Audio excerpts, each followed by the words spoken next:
Alors voilà, aujourd'hui c'était réhausse de l'arrière du 7R. Ouais, il tourne, oui, je sais. Histoire de grappiller 3 cm en hauteur. Et puis à côté de ça, on a donc aussi, enfin j'ai donc aussi branché le nouveau compteur digital.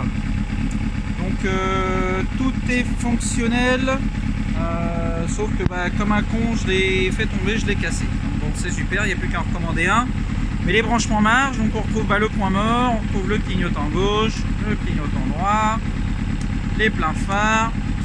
Au niveau de la jauge à carburant, alors ouais, on voit pas très bien. Donc, la jauge à carburant, en fait, je m'en sers comme jauge de température d'eau. Hein, voilà.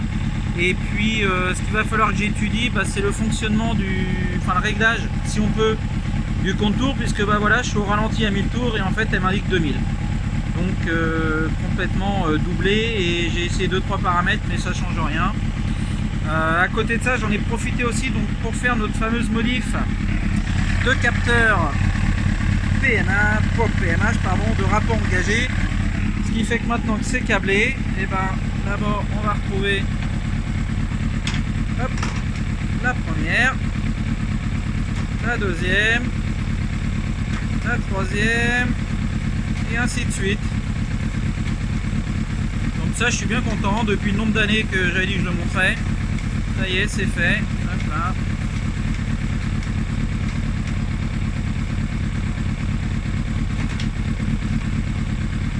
Hop, voilà, point mort, c'est go. Bon bien entendu, il y a plein de petits gadgets, enfin plein, non, il n'y a pas des masses, il y a l'heure, donc ça c'est pratique quand même. Et puis on peut changer les couleurs comme on veut.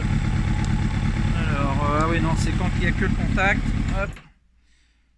Tac, donc forcément c'est gadget, on dirait un vrai combo de course, mais non, en fait il n'y a pas grand chose.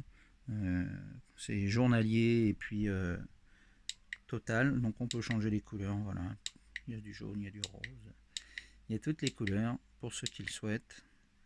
Bon, je pense qu'on va le laisser en vert, c'est sympa. Donc reste à remonter tout le puzzle, essayer de ranger les fils au mieux pour pas que ça se voit, parce que forcément il fait la moitié de celui d'origine. Donc je sais pas, pour l'instant je vais le monter comme ça et puis on verra après. De toute façon ça va pas rester, excusez-moi, j'ai le crève de soif, j'ai du mal à articuler. Je pense que ça va pas rester comme ça, je vais refaire un poste de pilotage plus complet, ou alors essayer de l'intégrer dans un compteur d'origine de 7R. Voilà, histoire de pouvoir conserver la sonde de température réelle d'origine, et puis avoir un poste de conduite un peu plus convenable, un peu plus imposant, parce que ça fait, à mon avis, je vais être vite agacé, ça va faire vide. Voilà, donc j'ai plus qu'à en recommander un autre, mais bon, au moins tout fonctionne, et puis donc voir cette histoire de contour. Sinon le reste, la prochaine étape, ce sera, tadam, virer ce putain d'embrayage hydraulique qui est tout le temps foireux, de manière à y monter un système de commande par câble, puisque j'ai toutes les commandes du ZX10 d'origine pour le montage à câble. Donc tant qu'à faire, je serais con de s'en priver. Et puis là, réparer mes conneries, puisque comme elle était trop basse, j'avais légèrement frotté et j'ai fait une jolie rayure. Donc on peut voir que le bras oscillant, là en fait, on touchait le raccord du mètre-cylindre de frein arrière, ce qui fait que j'ai gagné au moins 3 cm de débattement, quoi. Donc là, ça devrait plus toucher, puis au moins elle a repris sa hauteur d'origine. Voilà. Allez, on continue le puzzle.